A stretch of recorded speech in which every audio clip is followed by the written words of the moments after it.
You have tried to concentrate at this point, and you'll get along nicely. Perhaps you'll see a little bit of the light, and you'll hear the cosmic sound, and then you have to take a breath. There goes your concentration. Why?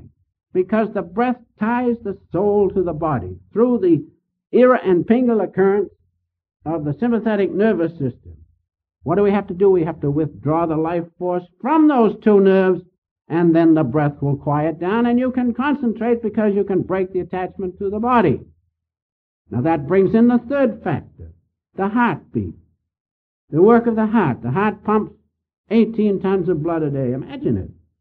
18 tons of blood a day. A lot of life force taken up there. Why can't we slow the heart down? Relieve, release a lot of that life force to be used in our concentration. That's just what this high art of concentration of self-realization fellowship does. It helps you to take the load off of the heart, slow it down, and then reciprocally the breath slows down. St. Paul said, I die daily. All he did was pass from the outward state of consciousness where he breathed and jumped around into that quiet state of breathlessness. Then you can concentrate. You cannot concentrate while the breath is attached to the body. So the heart plays an important part by reciprocally slowing down the breath, releasing tremendous amount of life force for you to use later, as I will shortly point out. One other thing, the heart shuts off the sensation. So when you were in that room I spoke of in the beginning, and that bedlam was going on, you just slow the heart down and the sensations cease. That's the high art of concentration. Self-realization technique will show you how to slow the heart down, and then the sensations are shut off. That brings me to the final phase of concentration, the final factor, rather, which is life force itself. Life force itself, which is the cosmic energy in the body. It's the presence of God's cosmic energy in the body.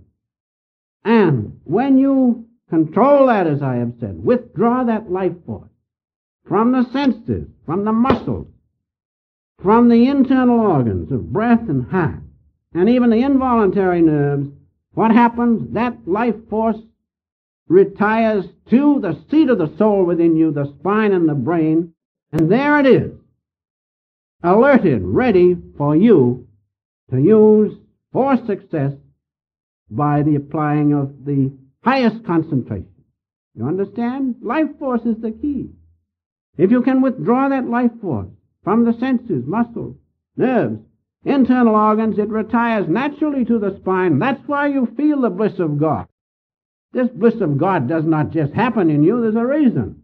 And the reason is that the life force goes to the spine, and those churches I spoke of are realized. The force of God in those centers of the spine is felt. Then you feel the power of God. Don't you think you can concentrate then? I think you can. So life force is an important thing. It retires to the spine and brain, ready for you to use in concentration for success. So there you have, in a few words, about concentration. It is very important to know how to apply it, as I will shortly point out. Now we come to the part of the application of concentration for success. Now these three things are very important. Most people think, well, if I can concentrate good and solidly, I can succeed. No, that is not enough. There are three factors necessary for success through concentration. First is what? First, we must apply right effort. Now that's very important. You may have all the powers of concentration, greatest powers, but if you do not follow the right advice in the application of that concentration, how can you succeed? I remember back in Boston, an illustration which points that out very vividly. There was this young man. He was full of pep. He had lots of concentration, and he had a strong will. He said to the master, now I want to buy houses. The master said, I wouldn't do it. Why? Because the master knew the market was falling on real estate, and if the boy had applied his full concentration, still he would not have succeeded, because his effort was not right. The time was not right. You understand? So the first important thing in success through concentration is to apply right effort. Right effort. That's very important. Now, how are we going to know right effort? Act from soul guidance, not from the guidance of the intellect, mind, and reason, and so forth. Act from the presence of God in you as the soul. Then you'll be guided right, will you not? Therefore, the first thing to do in concentration is to get God contact. Know God within you. Know His presence within you. And you can do that. Don't you think you'll be guided right? I think you will. So the first important thing in success through concentration is to have right effort. Effort which comes to you by your contact with God. Soul advice, not advice from the mind and the intellect and the senses which deceive us all the time. Let's be through with that. Let's say, Father, I am willing to work, but guide thou my activity to do the right thing. Then apply your concentration.